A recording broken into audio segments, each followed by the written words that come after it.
top of the morning. I'm Steve Izan. We're on the USS Constellation. It's a little drizzly today, but we're under campus, so we're dry. We are at the Inner Harbor in beautiful downtown Baltimore. It's a great place. If you haven't been here in a while, you really should come down. There's a lot of great things to see. We have a great show for you today. We're going to have Patrick Michael Strange. He's an illustrator. He's an actor. He has a lot of things going on. You're going to want to see this show, so please stay with us. We'll be right back. It's all happening in this one neighborhood called downtown Baltimore's West Side. Infectious, fashionable, full of vim and Baltimore vigor, I walk the West Side streets these days in amazement at what it's become. I'm nuts about downtown Baltimore's West Side. You will be, too. Welcome back. As promised, we have Patrick Michael Strange. You have, let's not say hats, but you, and maybe Renaissance man possibly, author, writer, illustrator, actor. Yes. Which one do you want to talk about? I guess we'll start with how I ventured off with the acting at first in high school. Okay. But first, thank you for having me. I'm honored to be on the show and on board the USS Constellation. Being a former Navy man, this is quite an honor to be on such a ship as a Constellation. It's a slight diversion from our topic, which is the being US an Navy? actor and so on. The U.S. Navy, when did you serve? I guess we can start there. Actually, prior to serving, actually I'll go from there. High school. I was in drama, got the acting bug. The first film I was ever in was Ace Ventura, When Nature Calls, Ace Ventura 2 with Jim Carrey. And that caused you to join the Navy? No, well, I'll get to that point, I guess. Okay, all right. I was in high school, was in drama. They came to South Carolina to shoot scenes to double as Africa in South Carolina. And they were also looking to shoot scenes of these monks in this temple, and so they needed a lot of Asian men. And being that I was one of the guys in drama and Asian at my high school, they contacted me because I performed in the Mr. Goose Creek High School pageant, singing A Whole New World. Apparently this clip of me performing this song was shown to the producers. They contacted me saying, hey, we need some Asian actors, do you know any?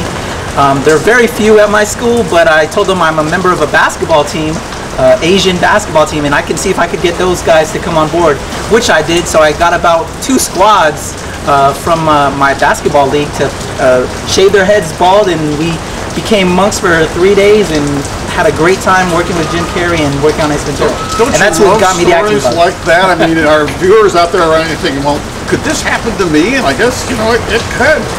Yeah, the bite sunk in and it just stuck there. I was always an artist. As a Navy brat, my dad was in the military. Actually, when I joined was 4th generation, and that's kind of why I joined.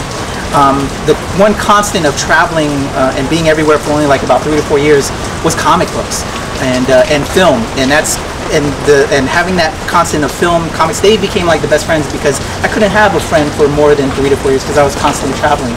So kind of all that made me kind of the Renaissance man that I guess you can say that I am, and I'm honored to have that title. Well, now you mentioned illustrations that you do. Let's take a look. Patrick, I understand that you brought something with you. Oh, yes. I have some of the original artwork to one of the projects that I did with the Time Dollar Institute. Once I got out of the military, one of the biggest projects I did when I started to self-publish this Time Dollar Institute that I met Dr. Edgar Kahn at a signing at Howard University, came and approached me to talk about his institute that he does work with. And he wanted me to kind of help convey some of the heavy ideas that they do to a younger audience, so that way they could get some interest with their organization. And I wrote a little book called Time Dollars.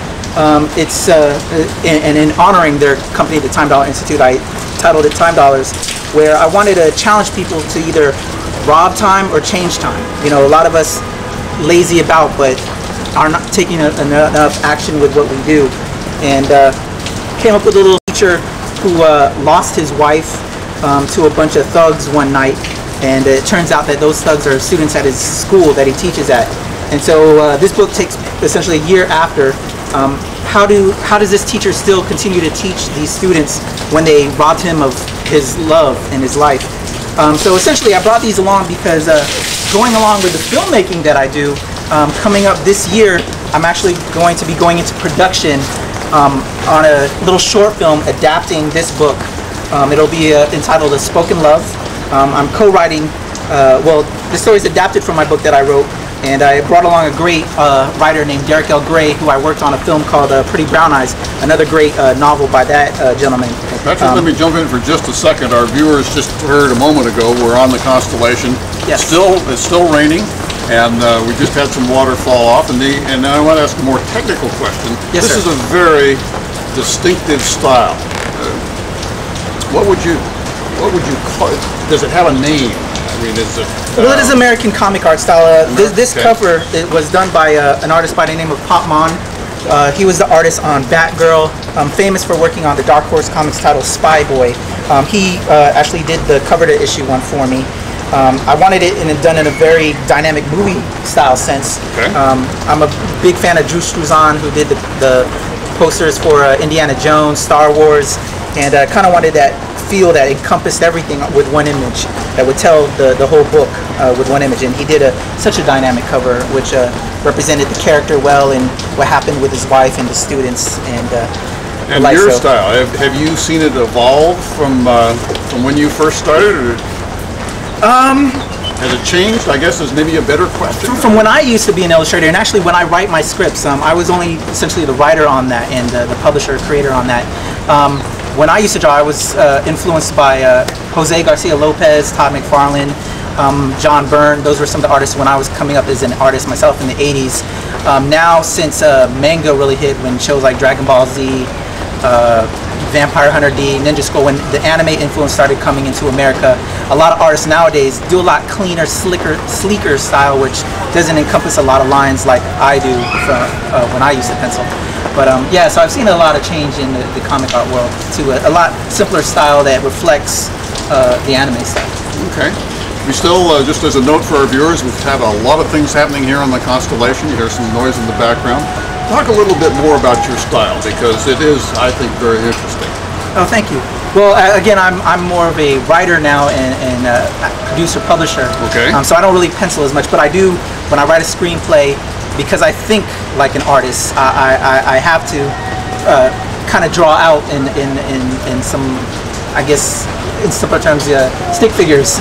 But I'm a little bit more detailed since I am an artist. Sometimes they call it storyboarding. Exactly. Storyboarding then for yes. our viewers, it's actually sort of drawing out in very elementary form what's going to happen. Yes, I feel the need when I really want to get the image across. If I didn't fully write it out in detail in giving the description of the scene, I feel like I need to give that extra storyboard to really emphasize the approach I'm going for. Okay.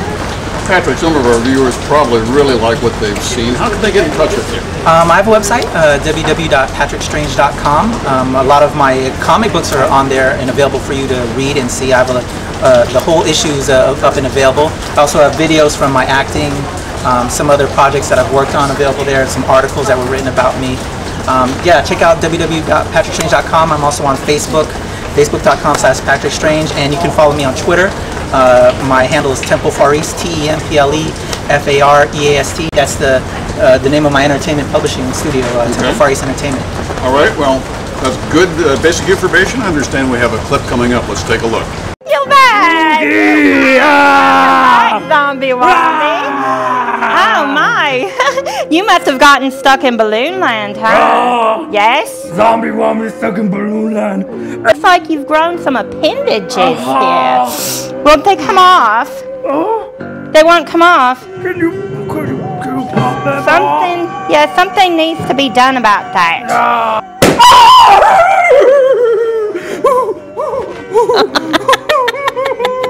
I'm sorry. It's been great. All right now. I'm sorry. Balloon Land, I can see. Must have liked that just a bit, right? Yes. Yeah. You like that, Zombie Wombie? Oh yeah. Oh yeah. Let's get it on. Woo! Okay. All right now. Yeah. Zombie. Back it up. Back it up. Woo! Need to put brake lights on that thing. Oh yeah.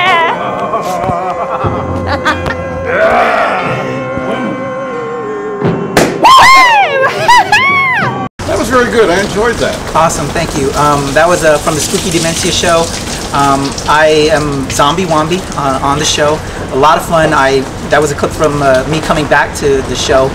I took a year off from the show to do other projects, but I'm happy to be back as Zombie Wombi, the candy-loving zombie instead of brains. I'm all about candy instead of brains. Okay. I'd like to circle back for just a moment. Earlier, in an earlier segment, we talked a little bit about the Navy, but we kind of drifted away from that. So I kind of want to get back to that just to kind of fill things out for our viewers. Not a problem. So I was into the arts. I did Ace Ventura before I joined the military, and had scholarships for my art and my music. I used to write a lot of music, being a member of the church choir, and was part of the quartet in school. But I joined the military. I was fourth generation. It was always kind of like a push from my family, being that my father was third generation. We've served. I traced my family history all the way back to the Union Army in the Civil War. But I joined the Navy as my father was in the Navy, to go see the world, hopefully go see Japan. But that didn't happen. I actually became a Caribbean, Middle Eastern sailor, traveling most of the Caribbean, Europe, and the Middle East. And did you serve on a ship, or you were based elsewhere? I was down in Norfolk on the USS Samuel B. Roberts, a fast frigate. Shout out to all my Samuel B. sailors out there.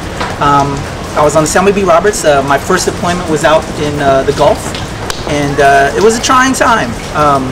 Being out away for 6 months. What was trying about it? Being away from family, being away from friends, girlfriends, and girlfriends. I'm not gonna go there on that part, Okay. but there's a girlfriend's element here and there. I was single, you know. Oh, yeah, that's Didn't okay. have a ring on my finger yet. Okay. But I diverted you. Sorry, keep on going. Not a problem. And we do have that stereotype as sailors, but we're really good guys, though, deep down, some of us. That's what we've heard. But yeah, it was a trying time, having to be not only do your job function, but you have additional job functions when you're in the military. Right. You don't just serve your role. I was a legal yeoman, handling a lot of the captain's mast. I also was a member of the flight quarters team, where we landed the helicopter on the back of our ship. And I also stood the underway replenishment detail, where I was a communicator. Essentially, in all these positions that I had, I was the comms phone talker. When I was on mine watch, you're out on the back of the ship looking for mines, water-based mines, and that's a training in itself, and also looking for other obstacles out there. But just when you're doing all these additional tasks, one of the things you get used to being in the military is very little sleep. And so being, depressed that I'm away from home, not being the creative sort that I was prior to joining the military. I'm a very creative guy. I like to do a lot of those things. I wasn't doing that. And when we came into port, I think Bahrain was where we were at, or it might have been Qatar. I got word that a friend of mine was killed. He was helping out a friend, and it turned into something else, and he was shot not too far from my home. And I appreciate that. Kevin Keys, rest in peace, miss you. At the same time, I also got word that my girlfriend was seeing my friend, and that hurt a lot. And so, needless to say, a lot of that occurring really brought me down in spirits. We went back out to sea again, and when we went back into port, that time I was on a watch. I couldn't go, as soon as you got into port, you still have to do your duty, you still have to watch the ship. I couldn't go out and kind of relinquish it with alcohol to just kind of get my stress off, or just kind of, I can't say that, really cover it up, because it's still there. Right. But took a knife out while I was on the back of the ship. No one was around, and nearly contemplated just slicing my wrist, and I didn't do it. I took the knife, threw it into the water, reported to the officer of the deck that I almost did this. And what made you change your mind? When I almost did that, I realized that there's so much more to life, and threw the knife into the water, reported to the officer of the deck. He put a watch on me to make sure I didn't do anything stupid. But it was at that moment when other people were brought into that here I hit this low point in my life, that the warmth and the love that was always there. I always had people I could turn to and talk to. They showed up even more to give me that strength, and that changed my life. For me to have done now, being an actor, being a filmmaker, writing and publishing comic books, being a guest at shows, traveling the world for what I love and enjoy, it wouldn't have happened if I didn't make that decision to not do that. So that's the catalyst for me to do what I enjoy, and can't say I'm happy about that moment, but that really told me that this is what I was meant to do, and that there's so much more to life. I'm so glad that obviously you made the right decision. I understand we've got another clip. Let's take a look. You? What are you building? You're not building anything for me. All right? Terrible. Terrible.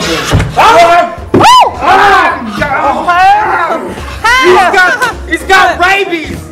Zombie rabies. Zombie idol. Are you sure, zombie? Wombie. We kind of want to be sure this time. I just see you talk. Yeah. All right then. Well, thank you, Zombie Wombie. Let's see your best slow-moving zombie.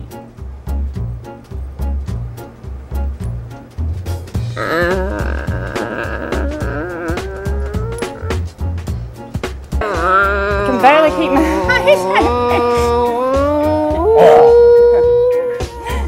Why don't we watch another cartoon, kids, while we continue this audition? That was another Spooky Dementia Show clip from the season before last, with a bunch of zombie friends that we brought on that I actually helped write. It was kind of like a zombie American Idol piece. That was a lot of fun to do. Zombie American Idol. And what happens to the losers on Zombie American Idol? Well, they didn't get eaten. They didn't get eaten? Okay. But it was a lot of fun. This is a kind zombie show. Then. Yes, it's a lot of fun. So shout out to my Spooky Dementia Show family. Spooky Dementia, my friend Jane Dahl, the host of our show. We do essentially kind of like a Vira type of show where we have these cast of characters and we have these old cartoon clips, these old funky commercials from back in the day that's just a little off kilter.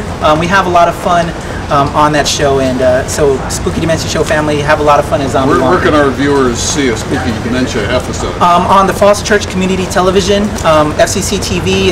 It's broadcast on the site. We do a live show, so you can, if you in the Arlington, Alexander, DC metro area, you can watch it live. But we also show it live on the FCC.TV website, and we have a YouTube channel. It's actually shown in Australia. We've got a following. I don't know how it came about. But we got some good people behind our show. On YouTube, if they wanted to put in a search name, what should they put in? You can YouTube Patrick Strange. Okay. I think it's the Spooky Dementia Show. Offhand, I'm not sure. Sorry, guys. Close enough. Yeah, but if you YouTube or do a search for the Spooky Dementia Show, I'm sure you'll find it.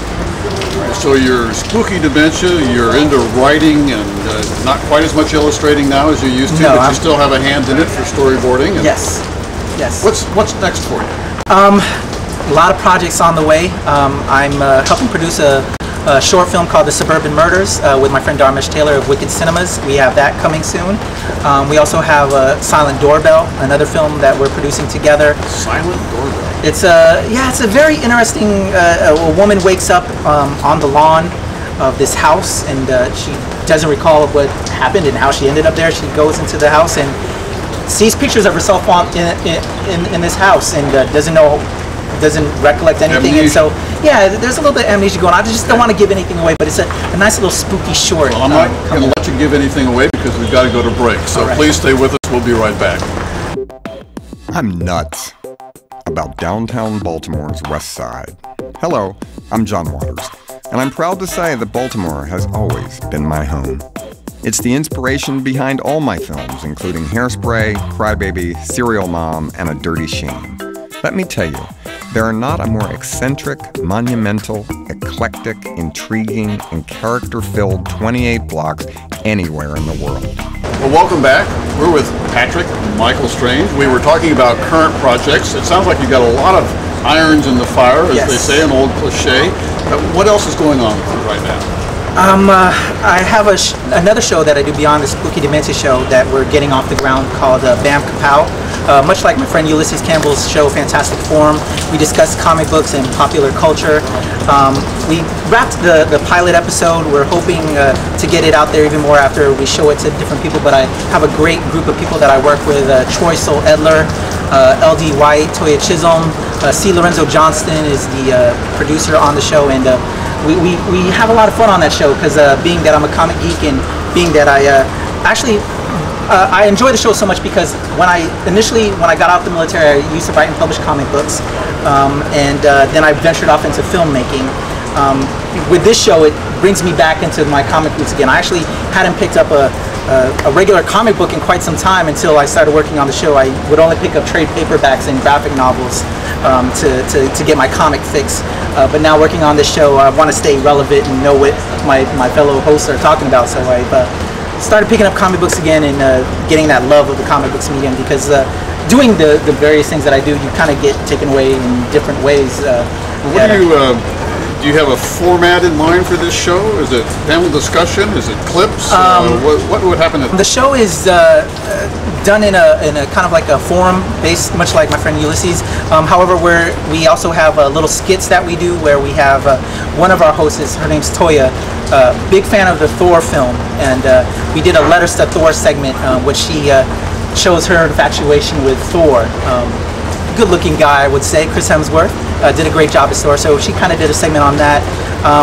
We were starting with the pilot episode. We're planning to have like different segments in regards to cosplaying, which I actually talked about. I have a lot of friends that do a lot of cosplaying out there at these various comic conventions. And you used the term cosplaying, costume players. Costume players. I'm sorry, I'm that's okay. So used to everybody knowing that. Costume players. I'm if the you only go one to, that doesn't know. Not a problem. If you ever been to a Renaissance festival, right. The costumes individuals running around, but convention cosplayers, Anime USA cons. Yeah, everybody gets dressed up as your favorite hero: Iron Man, Batman, Dragon Ball, and anyway, there's a big movement, and it's becoming very big around, even outside of that. People dressing up as the people that they love, and so the guest zombies on. Yeah, we'll probably have some people dressed up as zombies, but we plan to have skits, recorded skits, shorts that we'll have involved in the show. I'm actually writing a few right now, especially with the Avengers hype that has occurred. And Justice League hasn't really shown themselves out on the big theater yet, so I kind of wrote a little skit in regards to how Avengers beat out the Justice League in regards to getting out there.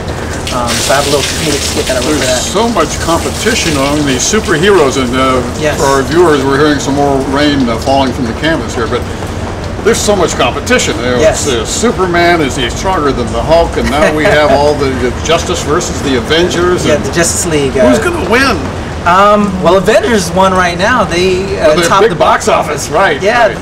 And they actually, DC Comics beat them out the gate originally with the movies and the TVs. The Adam West DC show, Superman with Christopher Reeve, Batman with Michael Keaton. Marvel really didn't start to jump until the 90s when they came out with Blade, the X-Men, and Spider-Man. So now they've kind of taken over as far as getting their films out there. Hopefully DC will start stepping up. Okay. We've got, I just want to remind our viewers, we're on the U.S. Constellation, and there's tour groups going on. Yes, the beautiful Constellation. It is a good day. Despite the weather, it's an amazing ship. It's normally bright and sunny, and today we've got a little bit of rain, but it's still wonderful being here in the Inner Harbor in downtown Baltimore. In terms of things that are coming up in the industry, we've talked about the Avengers and some of the early Justice things. Do you know anything that's sort of in the works that any of the major studios are planning for, like fall release or next year or currently filming? Well, the Amazing Spider-Man trailer debuted, well, actually it came before the Avengers film, but they showed a great trailer during the Avengers film. So the Amazing Spider-Man's coming up pretty soon. I know DC really is getting back into the film business. They have the Dark Knight coming out, the Dark Knight Rises, the next third Christopher Nolan film, yes, right? Which looks great. Bane, Catwoman are being introduced into this series. But beyond that, Superman. Even though they did Superman Returns a couple years back, they're rebooting the whole Superman franchise with Henry Cavill as the new Superman, and some of the scenes that I've seen on that look amazing. So hopefully they're stepping back up, and DC is going to have this Dark Knight, this Superman, and they did the Green Lantern with Ryan Reynolds not too long ago. They're getting back into it. So I'm excited. They're not going to run out of topics or stories. There's no shortage of material. They can recycle the characters. These are bankable franchises if they do it well and if they get the right people involved, because there have been attempts. Catwoman with Halle Berry didn't go out there too well. Right. And even Green Lantern didn't do so well as they would have liked. But if you get the right people, Joss Whedon, which is how Avengers was done right. Joss Whedon, big fan, comics guy, and the right people as actors involved who are fans of the material. Like Robert Downey Jr. was born to play Tony Stark. If they get the right people that appreciate the source material all the way around, and as far as the production side is concerned, you can put together a great film, and there's no shortage of material. I'm going to hold that thought while we go to break. Please stay with us. Al Roker, he's done live shows at the world-famous Lexington Market, where you can shuck oysters and see some of the most amazing hairdos in town. The Beatles, Pavarotti, U2, you name them. They have played what used to be called the Civic Center, but is now called the First Mariner Arena. Aren't we great? Welcome back. We're here with Patrick Michael Strange. We're just about at the end of the show. Any last thoughts that you'd like to share with our viewers? You can keep in contact with me by following me on Twitter, Temple Far East, TempleFareast. My website, www.patrickstrange.com. I hope you've become a fan of me. I'm blessed to do what I enjoy, and I hope that you will enjoy what I do as well as I bring it to the screen. Patrick, in an earlier show, we had a big discussion about who was stronger, Superman or Hulk. Do you have any opinions on that? Wow. Well, you know what? I'll go with the Hulk. I recently read Planet Hulk, which I strongly suggest. It's a great graphic novel, one of the best written Hulk stories I've read in quite some time, by Greg Pak, illustrated by Carlo Paglian. But as everyone has saw in the Avengers, Hulk is an amazing character. The first two Hulk films didn't fare too well with Eric Bana and Ed Norton, but I think now that they've signed on Mark Ruffalo after having had him as the Hulk in the Avengers, they signed him on for I think 6 films. We're gonna get some great Hulk material. I'm gonna go with the Hulk. You're gonna Hulk. Okay. Hulk and smash. where could if our viewers want to read that, where can they buy one of those? Graphic novels. Yeah, graphic novels. Well, if you're here in Baltimore, one of my favorite shops is Comics, Cards, and Collectibles, ran by Mark Nathan, who runs the Baltimore Comic-Con show. Great store, great guy. He had me as a guest at one of the early Baltimore Comic-Con shows, and I've come back every time they've had a show. Check that out if you're here in the Baltimore area. Now let's give one more plug for Baltimore Comic-Con as well. Yes. Is that coming up fairly shortly? Yeah, coming up around the fall, late summer time frame. One of the best shows to go to. One of the true comic convention type shows. I've been out to San Diego, I've been out to Wizard World. Those shows have gotten a lot of the other pulp culture type stuff, movie, film, people involved. But here at Baltimore Comic-Con, you really get the comic artists, the comic writers, the people that pour their heart and soul into these line art pages and scripts that we enjoy as comic books. They're the rock stars at the Baltimore Comic-Con show. They're the ones that are highlighted. Terrific show, love that show. Please check that show out. You'll see me there. Is there a Baltimore Comic-Con website? Yes, I believe it's BaltimoreComicCon.com. I recall one of the web links being comiccon.com or comiccon.org/Baltimore. Those are some of the links to that site, but if you Google Baltimore Comic-Con, I'm sure you can find it. But definitely check that show out. All right. Well, we're just about out of time. Patrick Michael Strange, it's been a pleasure having you on the show. Thank you, sir. I've learned a lot. I love the illustrations. I'm glad to hear that you are multitasking now on all these things. I'm Steve Izant. That's Top of the Morning. That's our show for today. Thank you for watching. Patrick, thank you again. Thank you, sir. Pleasure.